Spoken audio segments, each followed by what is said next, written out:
Hello and welcome to another episode of the Landscaper Growth Show. My name is Mark Lamberth. I'm your host.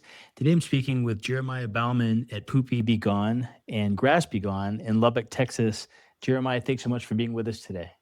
Thank you for having us. I appreciate it.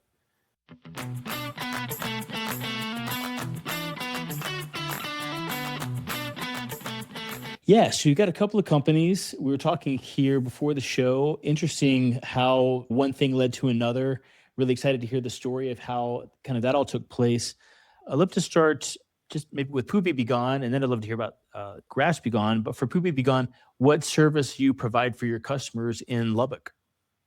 So Poopy Be Gone is a pooper scooper service, and we also offer deodorizing treatments as well as sanitizing the yard. Those are the really three main services that we focus on with that business. Okay.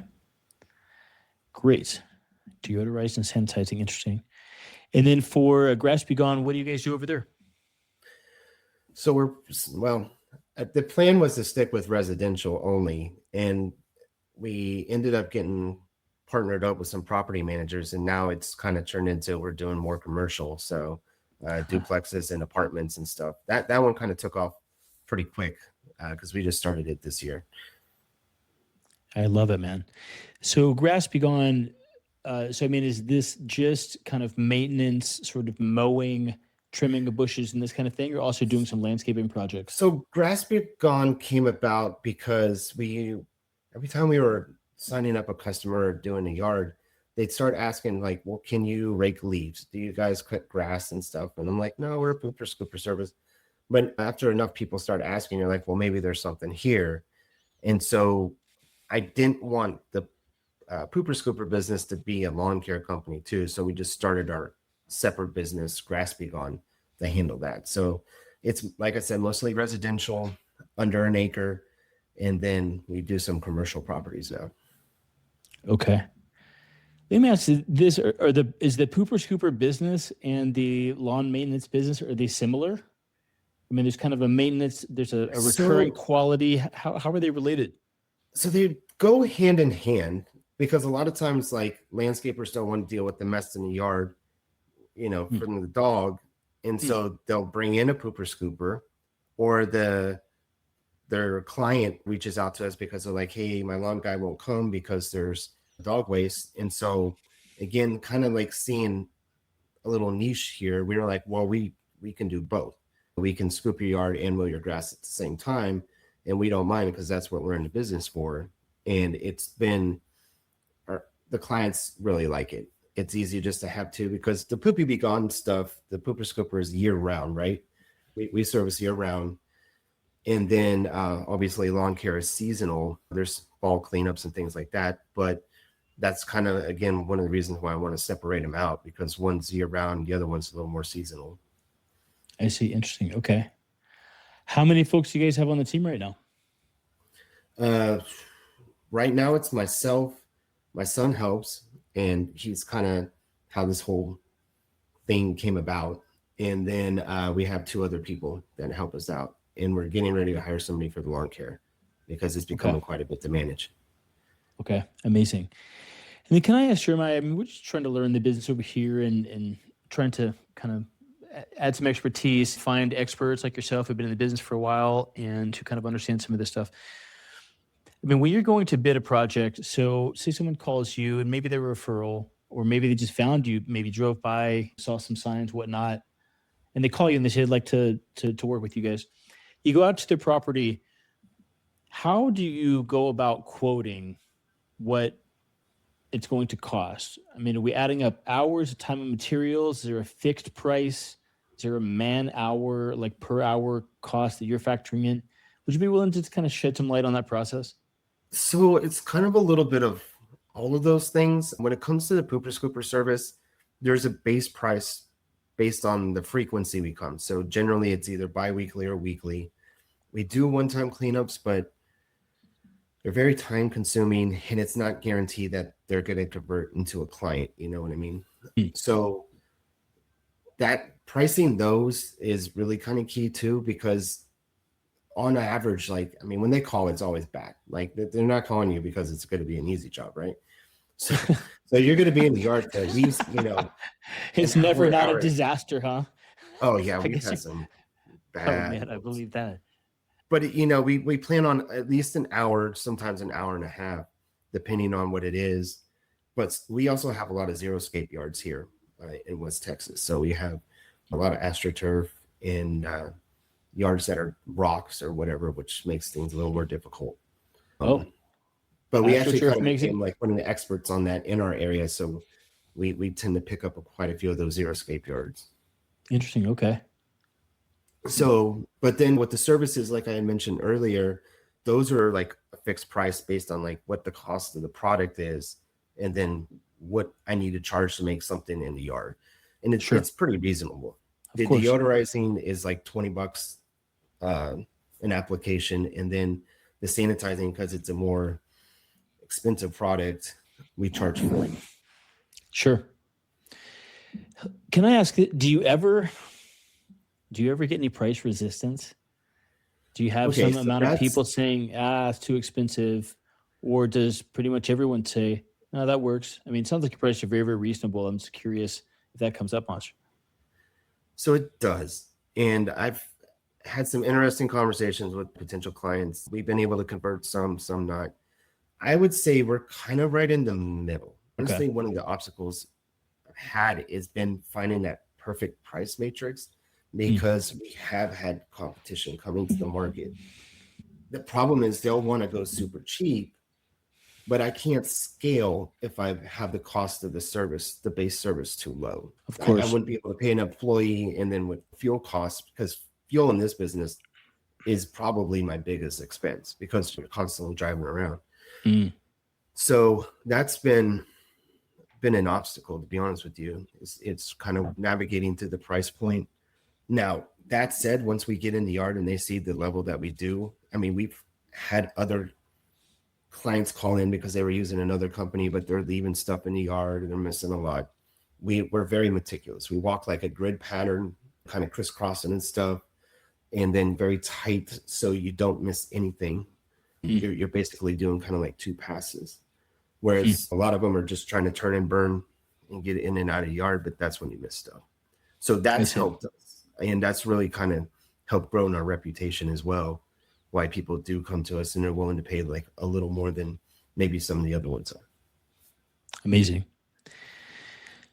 And then for a lot of lawn care companies, route density is really important. That's something a lot of folks talk about. Is that something that you've kind of addressed and or dealt with in various ways? How do you kind of deal with that? I wish I would have addressed it from the get-go. I mean, hindsight's always 20/20, right? But you're excited, you're kind of starting it out. And this has become like my full-time gig now. I had a whole nother job working at a university when we first got started. This was kind of like just like a little side hustle, because the idea came about from my son. He's like, he wanted to start a business. He's like, Dad, I want to start a business. He's 13 now, but at the time he was, I think, I know. He's no kidding. That is fantastic. Pretty amazing kid. But what's his name? Jacob. Jacob. Okay. And so I was trying to come up with ideas for businesses that a kid could help with, and then he could kind of grow with as he got older. So we kind of settled on poop scooping. We had saw some stuff online and things like that, and we're like, oh, we could give that a go. And we were just excited to have the thing, because like he's earning money, he's all happy to be in the yard, he's talking with the clients. We got picked up for some news articles and interviews early on, and he's done some kid entrepreneur events. I did not think about how to break up the metro area. And it's actually been one of the things I've been working on as we've grown, to like get my days more dense. Like we're servicing a certain area of town each day so we can get there quickly. And then especially with fuel costs, I mean, it really got to now. Right. It's gone up quite a bit for us. And can I just ask just a very obvious noob kind of level question? There's no way that you're charging clients to drive extra time for them. I mean, you can't like have an extra surcharge. I mean, you got someone who's got an extra 20 minutes drive or whatever, it's extra 40 minutes windshield time. Man, So no, that's going to cost you an extra $50, whatever it is. And that's not going to happen, right? That's not how the market works here. not normally. I have a few clients that insist on being on a certain day, and they might literally be 30 minutes on the other side of town. I've started doing like a fuel surcharge just for them because I'm going so far off the schedule to get to them and then come back into where I need to be. So either I'm trying to hit them first or I'm going to them last. So I wasn't in the beginning, but I've started doing it for just those cases. Okay. What we normally do is like if we're trying to pick up another area, because we're now kind of expanding out into the surrounding areas and stuff. Okay. I normally say, hey, do you have some other friends that or family that might be interested in signing up as well? Because then it makes it worth our while. So like if we're going an hour out of the way and I'm servicing Interesting. 3 or 4, then that makes more sense. It's kind of a way to get And referrals almost. well, and they almost work. You almost kind of make them like a little affiliate because they're That's promoting great. it for you and trying to get their friends to sign up because they want the service. So it's worked out really well doing that concept. We've picked up several communities doing that. And then even now when I get in a lead and they ask like, hey, do you service this area? And it's like, well, not yet. We would really love to. Do you know some other families that might be interested that we can call or you could have reach out to us? And so then we do it that way. Otherwise, like to drive an hour. So let's say on average, like a weekly, like the plan for the month for a weekly service would be like $80, right? It's not worth going an hour out of the way. It turns into a 2-hour trip for just 80 a month. It's not cost effective. Yeah. But when you group them together, it's been fantastic. So it's really helped us grow. And there's several, like I said, a few competitors, and they won't travel outside our area of Lubbock. So we do. Interesting. Okay. Wow. Some great ideas, great strategies in there. What does the future look like for you guys here the next year or two? I mean, you guys looking to grow 20, 30, 50% a year? Great at kind of right where you're at. I mean, what does it look like? We've had a really good spring rush. So there's kind of like 2 cycles for the pooper scooper business. There's like a spring rush because where we are, it does get really cold and snow and that kind of stuff. So as it kind of turns the season to spring, we picked up probably 50 clients from March to now. Wow. Just from that. And then there'll be summer's kind of funny with the business because you would think it would ramp up, but the kids are home. So then the parents make the kids do it and then they'll hire us back like in the fall, right? Interesting. Okay. Yeah, exactly. We're like, well, they're home all day. They got to do something. I mean, I Hilarious. Yeah, right. So then there's a fall rush and then we'll advertise really heavy on that. So Facebook has been probably our biggest source of marketing. We do Facebook ads and stuff, and then we'll ramp up the budget for like those 2 periods. And then I just kind of have like a consistent daily budget throughout the year. Gotcha. Okay. What's the daily budget? Right now, I'm just doing 25. Then when it ramps up, to spring or fall rush, we bring it up to closer to 50. Amazing. Fantastic. Jeremiah, such great insight. Thank you for sharing some even the details and kind of numbers and stuff and just how you're kind of approaching things and how you've built this business here with your son and with his this is really fun concept. It's so awesome to be teaching a kid entrepreneurship. I mean, man, I love that stuff. Well, and then yeah. Go ahead. I'm sorry. Well, just quickly to say, just to have moved on to your next business, and it's just a really cool story. Yeah, it's fun to hear. Yeah, I mean, our ultimate goal and like his ultimate goal is we really want to do like a good proof of concept, and we want to franchise. Oh wow, okay. That's the let's just say 5-year goal, right? It's like franchise it out, have proof of concept, and kind of go into different areas and stuff. Because again, it is unique to have the poopy business and the lawn care together. So we already have that. And then there's another one that's coming, a third business. And that will be like, I can share it here with you. It'll be a trash trash concierge service, and along with like bin cleaning and stuff. Because our city, we have alleys, but the city's converting to using trash cans and stuff now and getting rid of the Okay. dumpster. So Uh-huh. there's a market for that. Again, because kids don't want to clean up poop, they also don't want to take out the trash. So that's kind of where we're going next. That'll be the third, and then we'll have that kind of trifecta. And the goal is to franchise. That is amazing. Amazing. Well, fantastic, Jeremiah. If folks want to learn what you and Jacob are up to, if they want to learn more about Poopy Be Gone or Raspy Gone in Lubbock, what are some of the best ways to get in touch with you guys?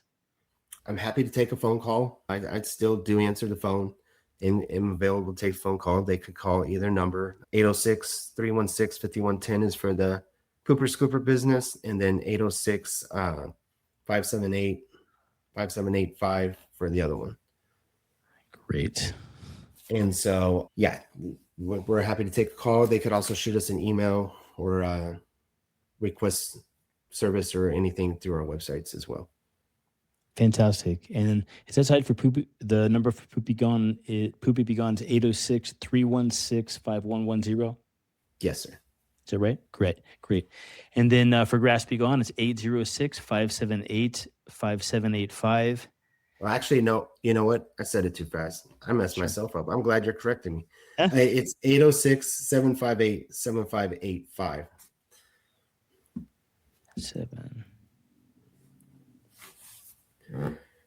Great. Okay.